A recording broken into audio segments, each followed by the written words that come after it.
I'm Marcel Neville. Time now for Sunday House Call. And welcome back. I'm Eric Shawn. As always, Dr. Marc Siegel is here. He's professor of medicine at NYU's Langone Medical Center and also the author of The Inner Pulse, Unlocking the Secret Code of Sickness and Health. And Dr. David Samadi, chairman and professor of urology at Lenox Hill Hospital and chief of robotic surgery. Good to see you both, doctors. Great to see you. Are you going to sing it? Later. Oh, Stand by for that. I promise. That's right, singing our new theme song. Just do it. Later. We're going to begin today with something that's really serious. For 50 years, a mission of Sesame Street has been to help children grow stronger, smarter, and kinder. Now the popular program is continuing in that end, adding a new character with autism. Elmo's daddy told Elmo that Julia has autism, he says. So she does things a little differently.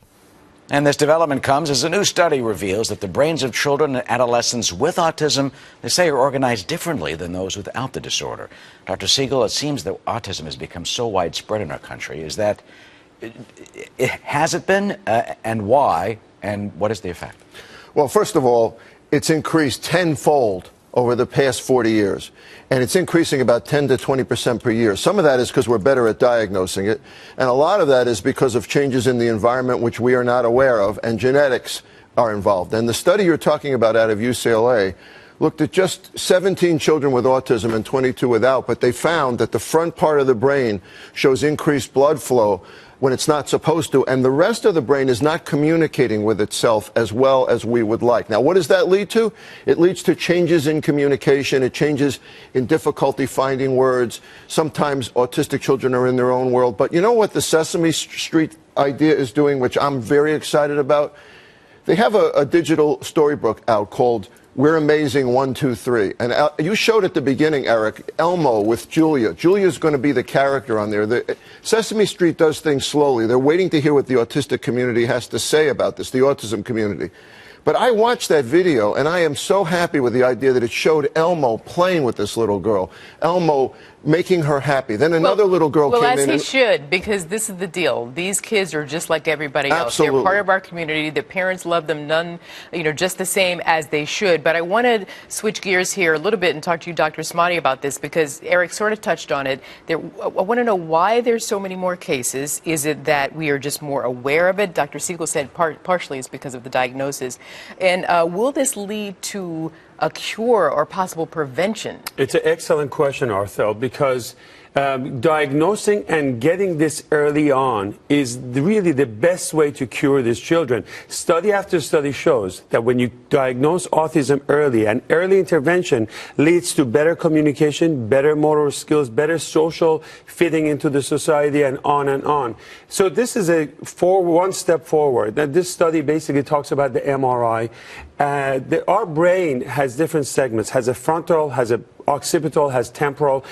Frontal part is where the behavior, personalities, social skills, communicative skills are all about. What they're finding out in this is as kids grow, as the blood supply goes down, more nerves will grow, etc. But in this MRI studies and autistic children, there's hyperperfusion. More blood still is going there, and that's not supposed to do. So this is a great, interesting finding. They basically put tracer in the blood, and they found out there's a lot more activity in that part. So if you can diagnose it early, Arthel, and we can engage early on, they can speak better. 1 out of 6, going back to what you were saying, 1 out of 68 children suffer from this. Part of it is because of genetic mutations. Men are getting married at an older age, and as you get having children at older age, there's more mutations. Right. There's also study shows that there's genetic component to this, that parents that have bipolar, schizophrenia, attention deficit in their families can lead to some of these children's, and that's part of this. I want you to talk about... No, I want to ask a question. This is really important because a lot of women these days, and not blaming women at all, but a lot of women go through IVF, in vitro fertilization, various ways to try to conceive children.